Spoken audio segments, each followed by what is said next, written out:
Greetings, citizens of the world, family, and even our enemies. We are anonymous. We have revealed the shocking truth about CERN, and this is a topic that you all have to learn. To be aware of the dangers that are near.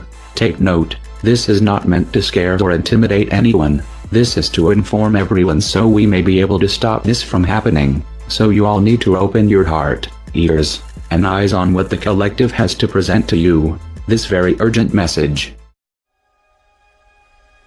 Are we months, years away from understanding the next dimensions? That's a really great question. It turns out that there will be an accelerator. So an accelerator, particle accelerator, accelerates protons to enormously high energy. And there's going to be a new one that turns on. It turns on in 2007, but really will begin operation in 2008. It's called the Large Hadron Collider, the LHC. It's going to be at an accelerator facility called CERN near Geneva. The world's largest atom smasher. Questions of our universe. It's a puzzle that's challenged scientists, scholars, and the religious. And it was hailed as one of the most significant scientific experiments in history. Well, now the Large Hadron Collider is getting a new piece of kit. Scientists described it as an upgrade comparable from going from a Morris Minor car to a Formula One car. Physicists believe they have finally found the Higgs boson. The initial discovery of the so-called God particle was first announced last July. The Higgs boson, so far an elusive factor that in theory holds matter together. The collider near Geneva, Switzerland, crashed two proton beams into each other at 3 times more force than ever before. And we are privileged to witness this event in happening right before our eyes. We are in some sense recreating the process of creation itself. I mean, does it lead you to believe that, damn it, we're just a small part of something very big?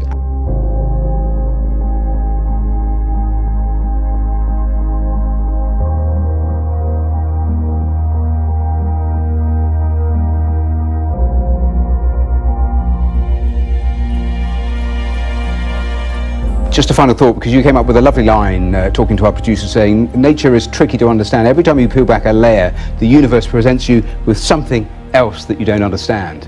That's absolutely true. The Large Hadron Collider was designed to replicate conditions seen shortly after the Big Bang. It broke down, though, soon after it was switched on in 2008. But we'd also learned that nature is a real tease. The title of your next book, perhaps. Right, that there seem to be all these hints that we can put it together into a beautiful package and understand things more deeply, maybe learn about the dark matter. I hope that the LHC will take us beyond. Professor Stephen Hawking say that we might just be around the corner from having a theory of everything. In my experience, that hasn't been the case. Every time we reveal something that we didn't know before, suddenly there are more unanswered questions. And by the way, the next step beyond the Higgs boson is to find dark matter. We know that most of the universe is actually invisible. It keeps the Milky Way galaxy together, in fact. So there's quite a lot of evidence for dark matter.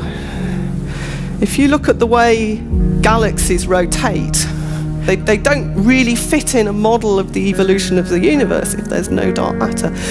What's remarkable is you can build a self-consistent model of how the universe has evolved with just one type of dark matter. Human beings like to be more on the control side, is the possibility of, for example, creating dark matter in the lab. Then there's the question of why is there more matter than antimatter in the universe? This is really the speciality of the LHCb experiment. At the Big Bang, there should have been equal amounts of matter and antimatter created, and yet there's matter left over, which is good. We're here. It's a good thing, but we don't really understand why. Now they hope the study will bring new insights into the nature of the cosmos and how it all came into being.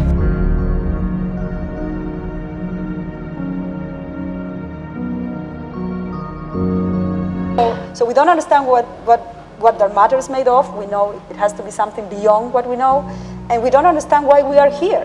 And we know that there must be something beyond what we know to explain that we are here.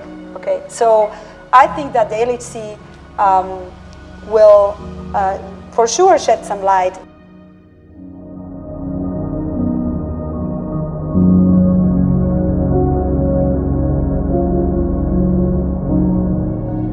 When people say that it's a leap forward from Morris Minor to Formula One car, are they right? Is it of that magnitude?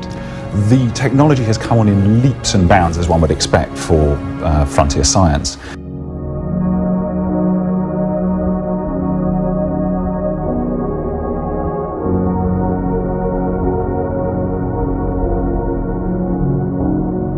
But one thing that really struck me is how much the search for the Higgs boson captured the public's imagination to a significant extent, really. I mean, there was journalists from all over the world kind of queuing up to report on it. Why? This gets to your question of whether this is a special time in history. I think it's a very special time in history. It's as if we're fish who've suddenly discovered that they live in water.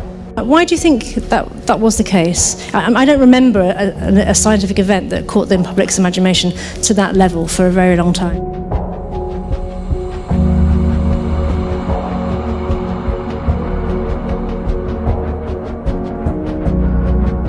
Jerome Friedman, your former colleague at MIT, I think said that if we see evidence of what has been proposed by you, it will be extraordinary. It will shake up everything. It's pretty good. That would be pretty good. I mean, it's true. I mean, it could be that we need to get to a little bit higher energy to learn more, but right now we think we will definitely learn something at the energies that we will explore. But there could be even more exotic phenomena like higher dimensional. It's a really incremental step. It's not incremental in the sense that it's 7 times the energy of current accelerator, so it really is the right energy to probe these questions. It's just that if you get a little bit more energy, you might learn a little more. For example, if you get to even higher energies, you might be able to make higher dimensional black holes if this idea is right. So there are new things that could occur with higher energy. But we do expect to be able to know the answers to these questions from the Large Hadron Collider. I just want to clarify.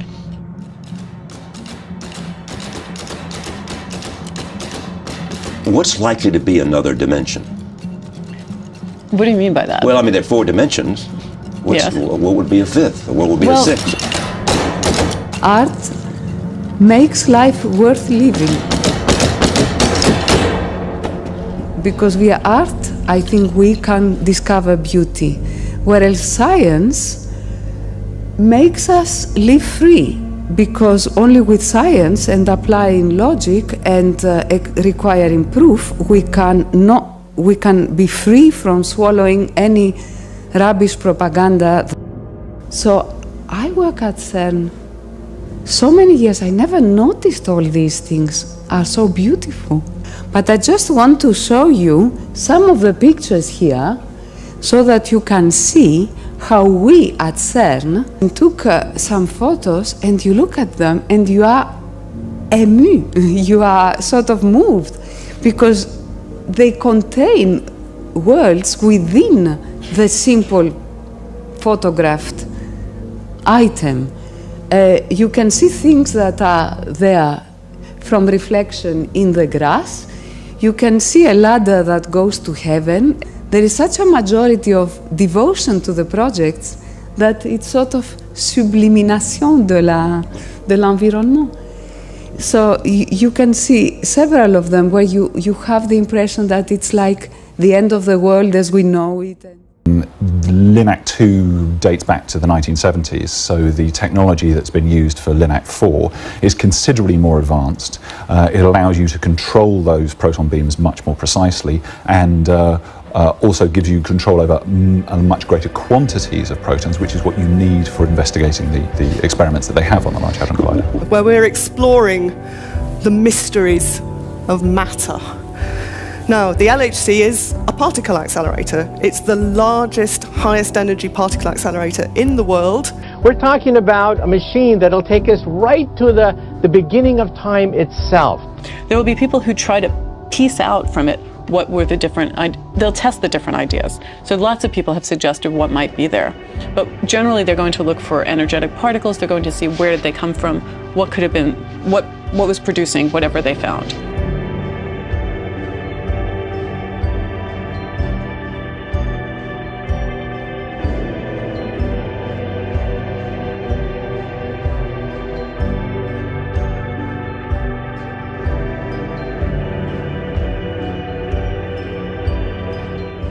Because when you're talking about a technology like this, or about geoengineering, This is something where even beginning to do the work in the laboratory means you are making a decision that could affect people outside the laboratory.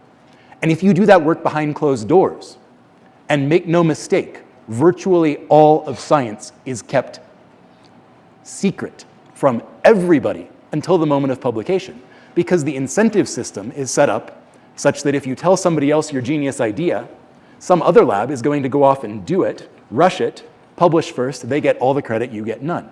This is an insane way to set up your scientific system. No one in their right mind building it from scratch would say we should do it this way, and yet we do, because that's the way we have always done it. It never worked great even before the cost of sharing information went to zero. But if you want to engage with a community, how can you do that if you're only telling them what the technology is when you've already gotten it working? Then it's too late. Then you're going to the FDA for regulatory approval. You get the public comment period. But no matter what people say, you can't do anything. It's too late. Done. Finished product.